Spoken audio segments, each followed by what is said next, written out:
Berikutnya Chunho mendapat kabar kalau akan ada lagi acara keagamaan yang datang 2 hari kemudian.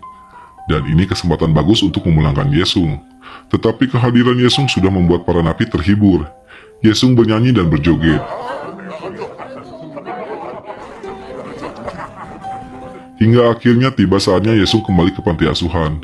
Namun ternyata itu bukan rombongan paduan suara, melainkan para pendekar Shaolin yang sedang melakukan kegiatan keagamaan. Sementara itu ketua sipir saat sedang melihat foto, menyadari ada anak kecil yang hilang dari grup paduan suara itu. Saat malam hari, bos gangster memarahi Chunho karena telah memberikan informasi yang gak benar. Tak lama kemudian tiba-tiba petugas sipir datang mengecek sel nomor 7. Yesung berusaha disembunyikan, namun tetap ketahuan oleh ketua sipir penjara. Semua napi pun terdiam.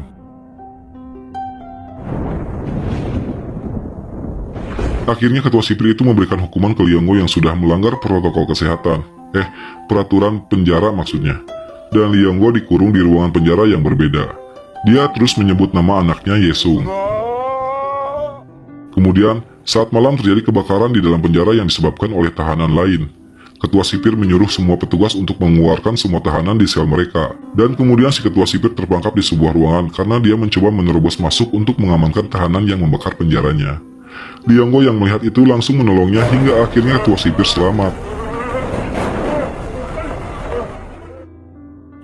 Dan pagi harinya, ketika ketua sipir terbangun di rumah sakit penjara, dokter memberitahunya, kamu mungkin gak akan selamat kalau Liongo gak nolong kamu, Bray. Dia terus-terusan bilang selamatkan ketua, selamatkan ketua. Lalu ketua sipir itu melihat ke arah Liongo yang sedang terbaring.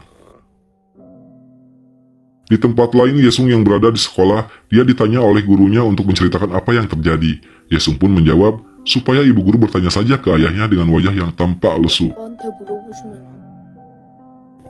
Lalu Yesung dan bu guru pun pergi ke penjara untuk bertemu dengan ayahnya.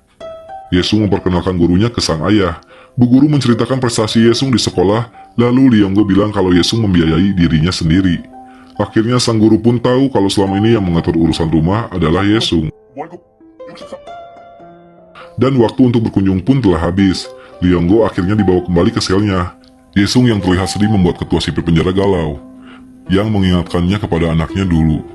Kondisi kesehatan Yesung menurun, dia berada di rumah sakit. Pihak panti asuhan menyarankan supaya Yesung dipindahkan ke panti asuhan di kota lain, supaya hidupnya lebih terjamin. Namun Yesung bilang dia tidak ingin dipindahkan dan memohon supaya Yesung dipenjara aja, biar bisa bersama dengan ayahnya. Lalu ketua sipir itu pergi. Scene selanjutnya, semua petugas sipir mengeluh takut dipecat tentang keputusan ketuanya.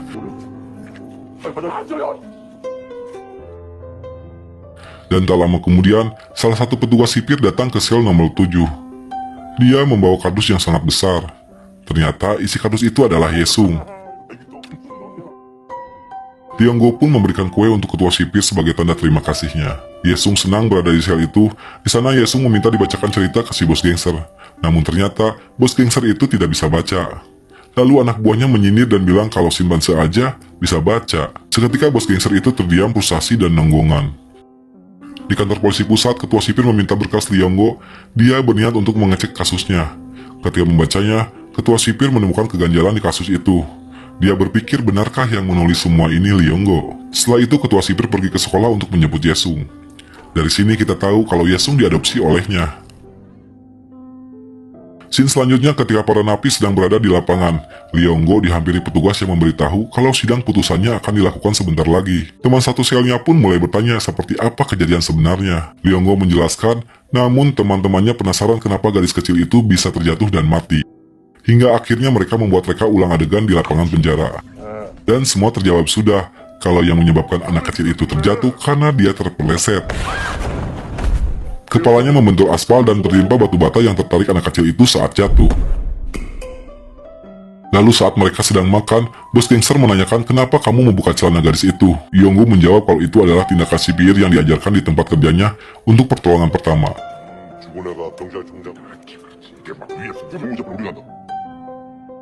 Singkat cerita, ketua sipir penjara mendatangi kantor komisaris polisi. Di sana dia meyakinkan kalau Liongo tidak bersalah. Persidangan pun akhirnya dimulai.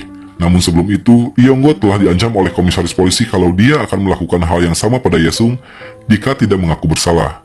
Mau nggak mau, Leonggo akhirnya mengaku bersalah karena ia pikir untuk melindungi Yesung anaknya. Dan terjadilah keributan di ruangan persidangan itu. Terlihat ketua sipir penjara pun marah.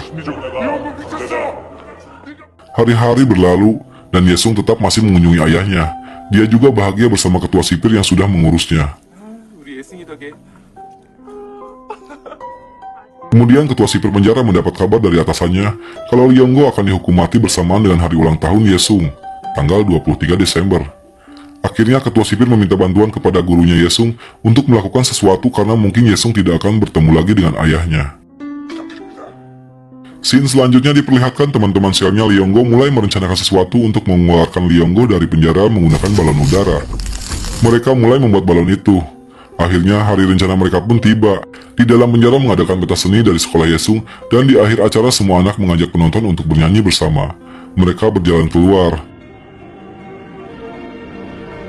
untuk melihat balon udara yang sudah disiapkan di lapangan penjara. Yesung dan Leonggo disuruh naik ke balon itu. Lalu temannya memutuskan talinya, dan Yesung dan Leonggo akhirnya terbang. Namun saat balon itu melewati benteng penjara, talinya tersangkut pada kawat besi. Ya, gagal dia rencana yang selama ini dibuat.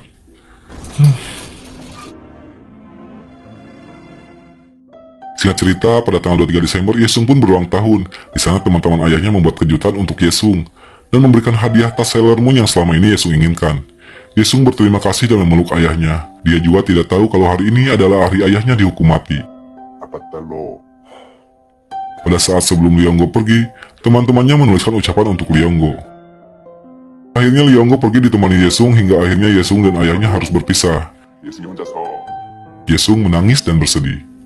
Balik lagi ke cerita sebelumnya saat Yesung yang sudah dewasa telah melangsungkan persidangan ulang ayahnya. Di sana dia menutup cerita kejadiannya dan mengatakan dia berada di sini untuk membela Leonggo, bukan untuk ayah yang paling aku cintai di dunia. Dan dia meminta maaf atas kesalahan ayahnya. Kisah pun diakhiri dengan putusan hakim yang menyatakan kalau almarhum Leonggo tidak bersalah karena Leonggo telah diancam oleh polisi untuk mengakuinya.